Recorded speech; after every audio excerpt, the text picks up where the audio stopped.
শুক্রবার রাত আনুমানিক ৯টা নাগাদ উদয়পুর এবং বন্দোয়ার এলাকার একদল যুবক বিদ্যুৎ অফিসে হামলা চালায় বলে অভিযোগ। তাদের দাবি, বিদ্যুৎ সংযোগ ছিন্ন করতে হলে গোটা এলাকায় করতে হবে। কেবলমাত্র কয়েকটি বাড়িতে বিদ্যুৎ না থাকার দরুন তর্ক বাধে কর্মীদের সাথে। পরবর্তী সময় বিদ্যুৎ অফিসে টেলিফোনের সংযোগ ছিন্ন করে দেওয়ার পাশাপাশি অফিসের বিভিন্ন প্রয়োজনীয় জিনিসপত্র ভেঙে চুরমার করে দেওয়া হয় বলে জানিয়েছে এক কর্মী। এই নিয়ে বিদ্যুৎ কর্মীদের মধ্যে নিরাপত্তাহীনতা দেখা দেয়। হামলাকারীদের বিরুদ্ধে ব্যবস্থা নেওয়ার পাশাপাশি বিদ্যুৎ সংযোগ স্বাভাবিক রেখে সুষ্ঠু পরিষেবা প্রদানেরও দাবি ওঠে বিভিন্ন মহলের পক্ষ থেকে। উত্তর বন্দর থেকে কিছু লোক আসলো, এসে রিসিভার লাড়ালো, সামনে আঙুলটা লয়ে গেল, খুব রাগারাগি বাড়াবাড়ি করলো।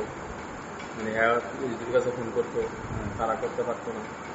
বিভিন্ন ধরনের কথাবার্তা, যেমন মনে হয় যে তারা মারধর করবো, মারধর করার পরিকল্পনা নিয়েছিল। আপনি আয়েশার আর কি করছেন না?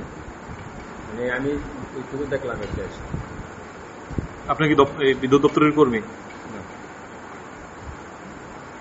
মানে কি অভিযোগে তারা এই ধরনের অবস্থা? ওইখানে কারেন্ট নাই। কতজন ছিল? 4-5টা ছেলে আসলো।